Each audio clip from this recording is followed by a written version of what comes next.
Can you tell me a little bit about that one? This is a Mason and Hamlin reed organ, and it was last used in the high school in Greenwich, Connecticut about 1945.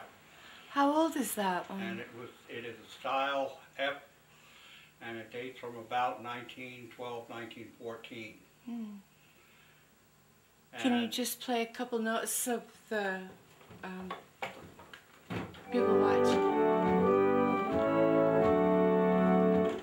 Very nice. Nice sound. Okay, all right, thank you.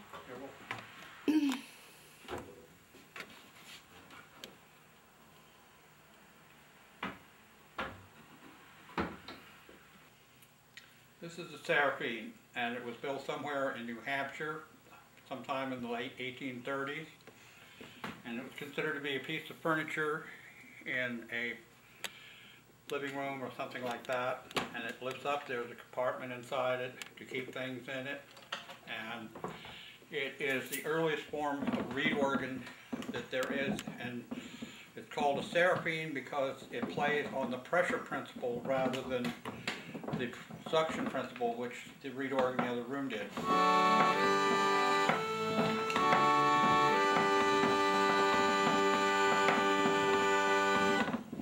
Very nice. Now, what is that date to? This dates from about, as near as I can figure, the mid-1830s. And it was probably built by a backwoods craftsman in New Hampshire somewhere. Oh. And I first saw it in St. Johnsbury in a second-hand shop back 15, 20, 18, 20 years ago. And it came to me, it was a ruin, but I've been working on it, restoring it, and so it does play now, which it didn't before. Wonderful. It has a nice sound to it. Yeah. Okay. Alrighty, thank you. All right. As I said before, this instrument operates on the pressure principle rather than the suction principle. Harmonica, mouth harmonica, like you see in a band, usually works on the suction and pressure principle. But before reed organs became common in this country in the 1850s, 60s, there on out, the reeds were pressure reeds. And what happens is that you would press a key, which would push this sticker, and that opens a valve underneath a reed, and then the air for this is supplied by a large bag bellows, which is behind this. And that inflates when you work the pump, the foot pedals and everything, and then the weights on the bellows give you the right amount of pressure to make the reed sound when you press a key, and it moves the sticker and opens the valve, which you don't see inside there, but it's in the inner mechanism. Can you show us inside where you would hit the reed and it would...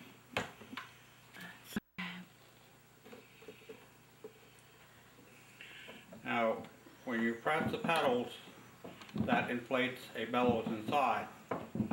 And then you press the key.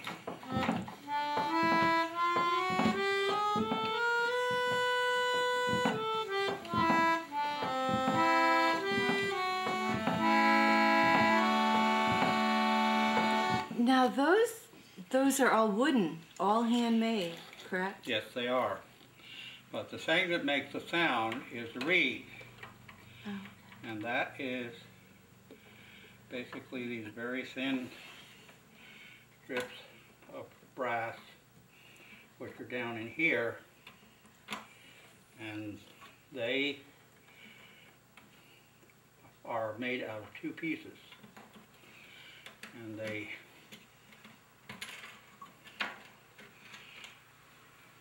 look like that. Let's see. Okay, There's a frame, and that's the tongue.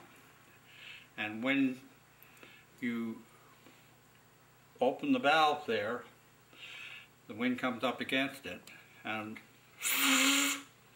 I'm sucking it from the way that the wind would come through here. And this tongue vibrates, and that creates the sound.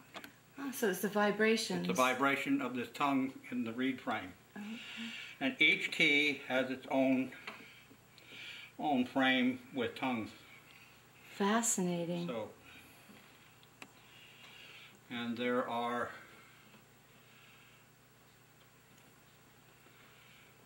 are 1, 2, 3, 4 octaves of 12 keys, 48, 9, 50, 51, 50. There's 50. Now that's made out of ivory and ebony, the keys? Yes. Okay. The black keys are ebony, and the covers of the natural keys, which are made out of basswood, this is ivory. All right, Richard, so we're going to take a look at some a melodeon that you have. Thank you.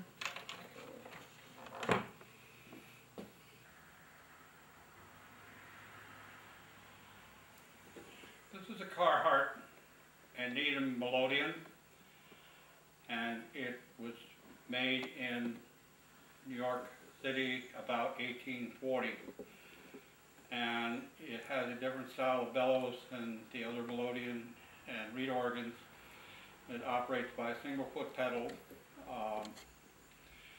and it came from Alexis, and it was a ruined, unrestored, and now it plays, as you can see.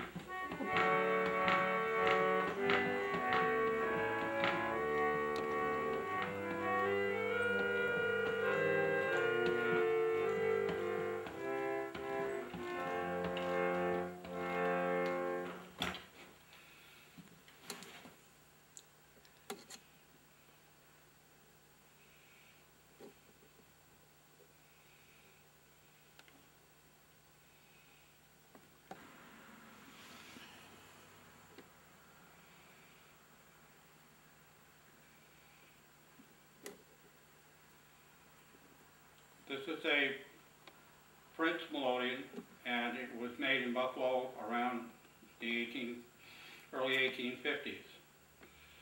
And it came from an auction house in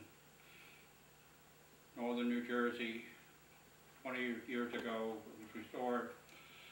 I used it to play at my sister's wedding, and it also was featured at the Asheville Woodward House in Franklin last year in an afternoon of musical songs played by Sharon Breed and Mary Beth Lee and several other singers.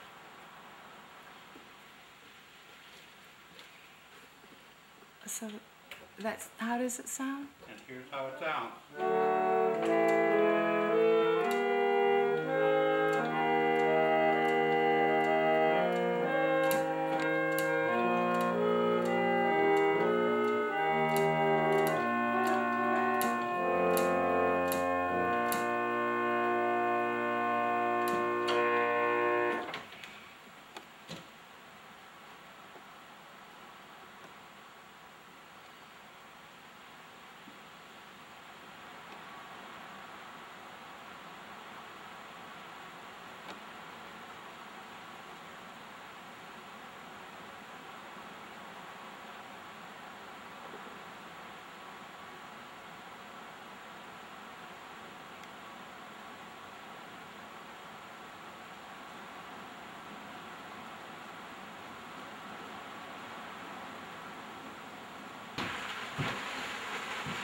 Wait a minute, Richard. I don't want your hand.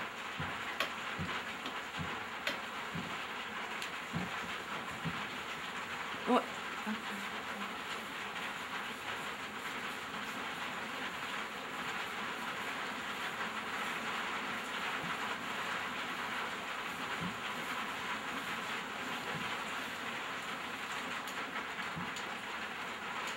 No. Get your hand.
want to tell you something real quick. Wherever the will of the Lord is, His provision will be there. So you don't have to worry about